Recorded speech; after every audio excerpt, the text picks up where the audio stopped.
शुरू अल्लाह का नाम लेकर जो बड़ा मेहरबान निहायत रहम वाला है। यासीन, कसम है कुरान की जो हिकमत से भरा हुआ है। ए मोहम्मद सल्लल्लाहु अलैहि वसल्लम, बेशक तुम पैगंबरों में से हो, सीधे रास्ते पर हो। ये कुरान गालिब व मेहरबान का नाजिल किया हुआ है ताकि तुम उन लोगों को जिनके बाप दादा को खबरदार नहीं किया गया था खबरदार कर दो कि वो गफलत में पड़े हुए हैं। उनमें से अक्सर पर अल्लाह की बात पूरी हो चुकी है, सो वो ईमान नहीं लाएंगे। हमने उनकी गर्दनों में तौक डाल रखे हैं और वो ठोड़ियों तक फंसे हुए हैं, तो उनकी गर्दनें अकड़ी हुई हैं और हमने उनके आगे भी दीवार बना दी और उनके पीछे भी। फिर उन पर पर्दा डाल दिया तो ये देख नहीं सकते। और तुम इनको खबरदार करो या न करो, इनके लिए बराबर है, ये ईमान नहीं लाएंगे। तुम तो सिर्फ उस शख्स को खबरदार कर सकते हो जो इस नसीहत यानी कुरान की पैरवी करे और रहमान से गायबाना डरे, सो उसको मगफिरत और बड़े सवाब की बिशारत सुना दो। बेशक हम मुर्दों को जिंदा करेंगे और जो कुछ वो आगे भेज चुके और जो उनके निशान पीछे रह गए हम उनको कलमबंद कर लेते हैं। और हर चीज को हमने किताबे रोशन यानी लौहे महफूज में लिख रखा है। और इनसे गांव वालों का किस्सा बयान करो जब उनके पास पैगंबर आए, यानी जब हमने उनकी तरफ 2 पैगंबर भेजे तो उन्होंने उनको झुटलाया। फिर हमने तीसरे से तकवीत दी तो उन्होंने कहा कि हम तुम्हारी तरफ पैगंबर होकर आए हैं। वो बोले कि तुम और कुछ नहीं मगर हमारी तरह के आदमी हो और रहमान ने कोई चीज भी नाजिल नहीं की, तुम महज झूठ बोलते हो। उन्होंने कहा कि हमारा परवरदिगार जानता है कि हम तुम्हारी तरफ पैगाम देकर भेजे गए हैं और हमारे जिम्मे तो साफ साफ पैगाम पहुंचा देना है और बस। वो बोले कि हम तुमको अपने लिए मनहूस समझते हैं, अगर तुम बाज ना आओगे तो हम तुम्हें संसार कर देंगे और तुमको हमसे दुख देने वाला अजाब पहुंचेगा। उन्होंने कहा कि तुम्हारी नहूसत तुम्हारे साथ है, क्या इसलिए कि तुमको नसीहत की गई? नहीं, बल्कि तुम ऐसे लोग हो जो हद से तजावुज कर गए हो। और शहर के परले किनारे से एक आदमी दौड़ता हुआ आया, कहने लगा कि ऐ मेरी कौम, पैगंबरों के पीछे चलो, ऐसों के जो तुमसे सिला नहीं मांगते और वो सीधे रास्ते पर हैं। और मैं क्यों उस जात की परस्तिश न करूं जिसने मुझे पैदा किया और उसी की तरफ तुमको लौट कर जाना है? क्या मैं उसको छोड़कर औरों को माबूद बनाऊं कि अगर रहमान मुझे नुकसान पहुंचाना चाहे तो उनकी सिफारिश मुझे कुछ भी फायदा न दे सके और न वो मुझे छुड़ा ही सके? तब तो मैं खुली गुमराही में पड़ गया। मैं तो तुम्हारे परवरदिगार पर ईमान लाया हूँ, सो मेरी बात सुन रखो। हुक्म हुआ कि बहिश्त में दाखिल हो जा। बोला काश मेरी कौम को पता चल जाए कि मेरे रब ने मुझे बख्श दिया और मुझे इज्जत वालों में शामिल किया और हमने उसके बाद उसकी कौम पर कोई लश्कर नहीं उतारा और न हम उतारने वाले थे। वो तो सिर्फ एक चिंगाड़ थी, सो वो उससे नागहा बुझ कर रह गए। बंदों पर अफसोस कि उनके पास जब कोई पैगंबर आता तो वो उससे तमस्खुर जरूर करते। क्या उन्होंने नहीं देखा कि हमने उनसे पहले बहुत से लोगों को हलाक कर दिया था? अब वो उनकी तरफ लौट कर नहीं आएंगे और सब के सब हमारे रूबरू हाजिर किए जाएंगे। और एक निशानी इनके लिए जमीन मुर्दा है कि हमने इसको जिंदा किया और इसमें से अनाज उगाया, फिर ये इसमें से खाते हैं और इसमें खजूरों और अंगूरों के बाग पैदा किए और इसमें चश्मे जारी कर दिए ताकि ये इन बागों के फल खाएं और इनके हाथों ने तो इनको नहीं बनाया, तो फिर क्या ये शुक्र नहीं करते? वो जात पाक है जिसने जमीन की नबातात के और खुद इनके और जिन चीजों की इनको खबर नहीं सबके जोड़े बनाए। और एक निशानी इनके लिए रात है कि इस पर से हम दिन को खींच लेते हैं तो उसी वक्त उन पर अंधेरा छा जाता है और सूरज अपने मुकर्रर रास्ते पर चलता रहता है। ये उस गालिब व दाना का मुकर्रर किया हुआ अंदाजा है।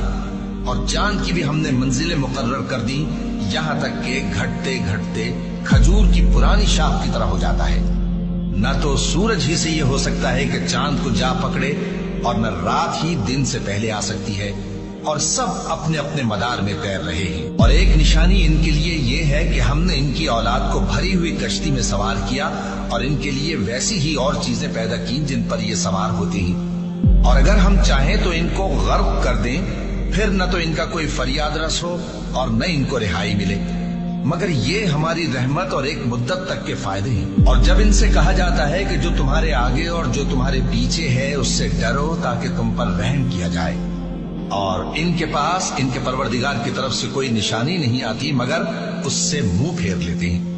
اور جب ان سے کہا جاتا ہے کہ جو رزق اللہ نے تم کو دیا ہے اس میں سے خرچ کرو، تو کافر مومنوں کے متعلق کہتے ہیں کہ بھلا ہم ان لوگوں کو کھانا کھلائیں جن کو اگر اللہ چاہتا تو خود کھلا دیتا، تم تو کھلی گمراہی میں ہو۔ اور کہتے ہیں اگر تم سچ کہتے ہو تو بتاؤ یہ وعدہ کب پورا ہوگا؟ یہ تو ایک چنگھاڑ ہی کے منتظر ہیں جو ان کو اس حال میں کہ باہم جھگڑ رہے ہوں گے آ پکڑے گی، پھر نہ تو یہ وصیت ہی کر سکیں گے اور نہ اپنے گھر والوں میں واپس جا سکیں گے۔ اور جس وقت سور پھونکا جائے گا یہ قبروں سے نکل کر اپنے پروردگار کی طرف دوڑ پڑیں گے، کہیں گے ہائے بربادی، ہمیں ہماری خوابگاہوں سے کس نے جگہ اٹھایا۔ یہ وہی تو ہے جس کا رحمان نے وعدہ کیا تھا اور پیغمبروں نے سچ کہا تھا۔ وہ تو صرف ایک زور کی آواز ہوگی کہ سب کے سب ہمارے روبرو آ حاضر ہوں گے، پھر اس روز کسی شخص پر کچھ بھی ظلم نہیں کیا جائے گا اور تم کو بدلہ ویسا ہی ملے گا جیسے تم کام کرتے تھے۔ اہل جنت اس روز عیش و نشاط کے مشغلے میں خوش ہوں گے، وہ بھی اور ان کی بیویاں بھی سایوں میں تختوں پر تکیے لگائے بیٹھے ہوں گے، وہاں ان کے لیے میوے ہوں گے اور جو وہ منگوائیں گے ان کو ملے گا۔ ان کو پروردگار مہربان کی طرف سے سلام کہا جائے گا اور وہ فرمائے گا کہ گناہگارو تم آج الگ ہو جاؤ۔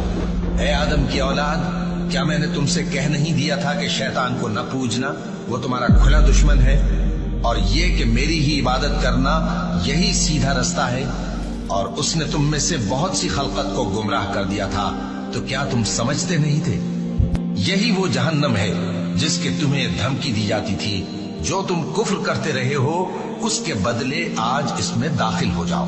آج ہم ان کے منہوں پر مہر لگا دیں گے اور جو کچھ یہ کرتے رہے تھے ان کے ہاتھ ہم سے بیان کر دیں گے اور ان کے پاؤں اس کی گواہی دیں گے، اور اگر ہم چاہیں تو ان کی آنکھوں کو مٹا کر اندھا کر دیں، پھر یہ رستے کو دوڑیں تو کہاں سے دیکھ سکیں گے، اور اگر ہم چاہیں تو ان کی جگہ پر ان کی صورتیں بدل دیں، پھر وہاں سے وہ نہ آگے جا سکیں اور نہ پیچھے لوٹ سکیں۔